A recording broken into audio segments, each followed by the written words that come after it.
कृष्णन को तमिलनाडु से आते हैं, कैसे देखते हैं आप? उपराष्ट्रपति तो जगह खाली है और उसके बाद बनना ही था। एक उपराष्ट्रपति थे यहाँ, वो कहाँ हैं? नए बन जाएंगे, अच्छी बात है।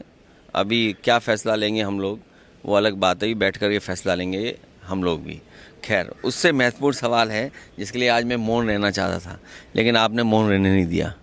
लेकिन मैं रिसिप्ट देना चाहता हूँ इलेक्शन कमीशन की। आपको जो रिसिप्ट्स हैं ये देख लीजिए आप, और मैं भी प्रिंट आउट ला रहा हूँ आपके लिए, तो आप भी उसमें मदद करें, क्योंकि पीडीए में पी पत्रकार है।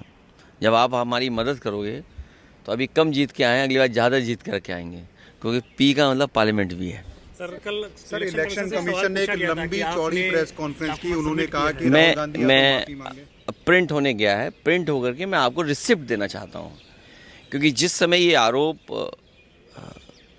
इलेक्शन कमीशन पर समाजवादी पार्टी ने लगाया था, और देखिए सोचने की बात ये है कि ये जानबूझ करके पिछड़ों का वोट काटते हैं, जिसमें भिन्न समाज, मौर्य समाज, पाल समाज, बघेल, राठौर, और शो ये करते हैं आप लोगों के माध्यम से कि पिछड़ा वोट मिल रहा है। पिछड़ों का वोट काट देते हैं लिस्ट से, चुनाव जीत लेते हैं, और फिर ये शो आप लोगों के माध्यम से ये कराते हैं कि नहीं, पिछड़ा वोट उन्हें मिल रहा है। सच्चाई है कि उनका वोट डिलीट हो रहा है। और वो मैं इसलिए इलेक्शन कमीशन की बात आई है तो मैं आपके सामने बाकायदा कागज़ के साथ बात करना चाहता हूँ। आ गया कागज़। सर एक सवाल बीजेपी बोल रही है, क्योंकि आप पाल की बात कर रहे हैं, तो पाल जो आपकी एमएलए थी उनको आपने निष्कासित कर दिया। अभी रुक जाओ। ये रिसिप्ट आप लीजिए, एक कॉपी आप लीजिए। ये मेल किया, उसकी रिसिप्ट आपको दे रहा हूँ मैं। ये रिसिप्ट आपको दे रहा हूँ, अलग अलग हो सकती है, अलग अलग हो। एक रिसिप्ट आपको, रमन तुम लोगे? लो, अच्छा लो, हाँ अच्छा ठीक है। रिसिप्ट बहुत छोटा है, प्रिंट आउट अच्छा नहीं निकाल पाई है, ठीक है। तो ये अब रिसिप्ट पे आप क्यों नहीं ले रहे हो? ठीक है, अच्छा ये, और ये रिसिप्ट है, ये विद एफिडेविट से, वो भी मैं दे रहा हूँ आपको, लीजिए। उस दिन भी दिए थे मैंने। लेकिन उन्होंने कहा कि अभी बिहार के चुनाव की बात हो रही है, आप कभी इस सवाल को? अरे हम चुनाव हार गए, सरकार से बाहर हो गए, ये कोई बात हुई है? अब आप देखिए, सॉरी ये ले लो। अब आप देखिए, कुर्सी, शाहगंज, छिबरामऊ, श्रावस्ती, मणियाऊ, कितने कम डिफरेंस से हम चुनाव हार गए। और डिलीटेड वोट ये दिखाई दे रहे हैं, कितना डिलीटेड वोट है। ये तो वो कम समय में हम आइडेंटिफाई कर पाए। अगर हमें ये जिस फॉर्म में हम लोग चाहते हैं वोटर लिस्ट, हमें उसी फाइल में मिल जाए तो हम ज़्यादा ढूंढ करके दे सकते हैं। और 19 में जो वोट डाले हैं, 22 में कट गया। अगर वोट बनवाने का एक प्रोसीजर है तो वोट कटवाने का भी एक प्रोसीजर है। हमारी डिमांड केवल इतनी है कि एक जिलाधिकारी को सस्पेंड कर दो आप, पूरे देश में एक भी वोट नहीं कटेगा। ये कागज़ है, एफिडेविट है, रिसिप्ट है। आप एक भी डीएम को सस्पेंड कर दिए, और ये लंबी सूची है। 2017 में जब चुनाव हुआ, इलेक्शन कमीशन ने न जाने कितने अधिकारी हटाए।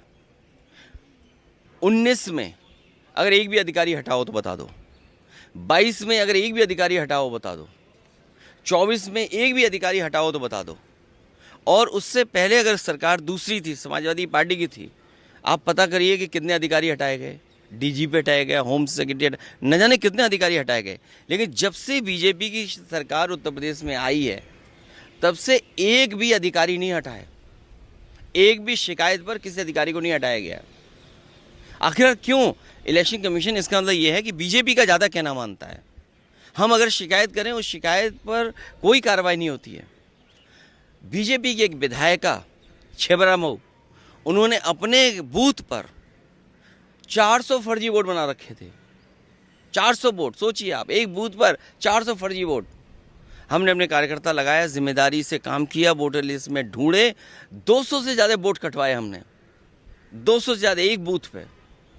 अगर ये एक्सरसाइज जो पॉलिटिकल पार्टी कर रही हैं, ये एक्सरसाइज इलेक्शन कमीशन भी तो करे कि आखिरकार बीजेपी के लोग अपने बूथ में क्यों ज़्यादा वोट बनवा रहे हैं। बीजेपी ने जो प्रेस कॉन्फ्रेंस का भी डाटा दिया और कहा कि इतने तो फेक एड्रेसेस और तो आप कार्रवाई करिए। अच्छा, कॉन्स्टिट्यूएंसी पे भी देखिए, मैं ये कह रहा, अगर मेरी कॉन्स्टिट्यूएंसी पे कहा है, हालांकि वो वीडियो मुझे ढूंढना पड़ेगा, वीडियो जो एक विधायक कह रहे हैं कि मैंने वोट बनवा लिया, मैंने वोट कटवा दिए बीजेपी के। अगर मैंने वोट कटवा दीजिए मान लीजिए, तो आप कार्रवाई क्यों नहीं करते हैं अधिकारी? मैं तो यही तो कह रहा हूँ ना, डीएम एसडीएम और जिन लोगों ने वोट काटे उन पर कार्रवाई कर दो आप। अगर मैंने वोट कटवाए हैं तो आप कटवाइए, आप उनकी कार्रवाई कर दीजिए। कार्रवाई क्यों नहीं कर रहे हैं आप?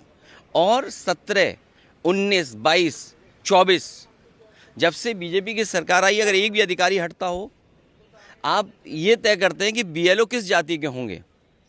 हालांकि वो अनुराग ठाकुर जी कुछ प्रेस कर रहे थे वो, और उन्होंने कुछ कन्नौज को लेकर के भी कहा। हालांकि हमारे अगर ठाकुर पहले लगा दें, ठाकुर अनुराग कर दें या अनुराग ठाकुर कर दें तो मतलब बदल जाता है। अगर हम यूपी में कहें कि ये ठाकुर अनुराग हैं या कहें अनुराग ठाकुर, तो दोनों का मतलब अलग अलग है। अगर डिलीट हुए हैं वोट समाजवादी पार्टी की वजह से, तो फर्जी वोट डिलीट हुए।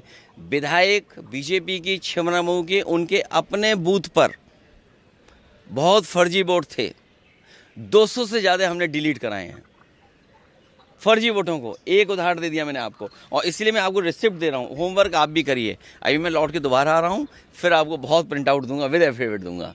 हमारी मांग केवल इतनी है, हमारी मांग केवल इतनी है कि एक तो जाति के आधार पर बीएलओ मत लगाइए, जाति के आधार पर प्रिसाइडिंग ऑफिसर मत बनाइए।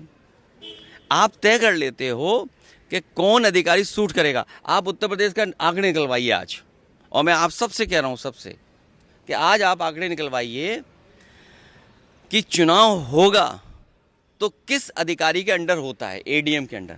अगर उस एडीएम पूरे उत्तर प्रदेश में अगर एक भी पीडीए के अधिकारी हो तो बता देना आप। आपसे मैं कह रहा हूँ ना, सूची लाइए आप इलेक्शन कमीशन की मानो या हमारी मानो, या आप खोजी पत्रकार बन जाओ। मैं आपकी मदद करना चाहता हूं कि आप खोजी पत्रकार बने तो बड़े पत्रकार बन जाएंगे। मैं इतना ही मदद आपकी कर सकता हूं। अगर हमारा कहना मानो और अगर आप खोजी पत्रकार बन जाए तो शायद आपका सम्मान भी बढ़ेगा, और इतनी मैं मदद कर सकता हूँ कि आप बड़े पत्रकार बन जाएंगे। आपको लगता है आपको अपील करनी चाहिए थी, कंप्लेंट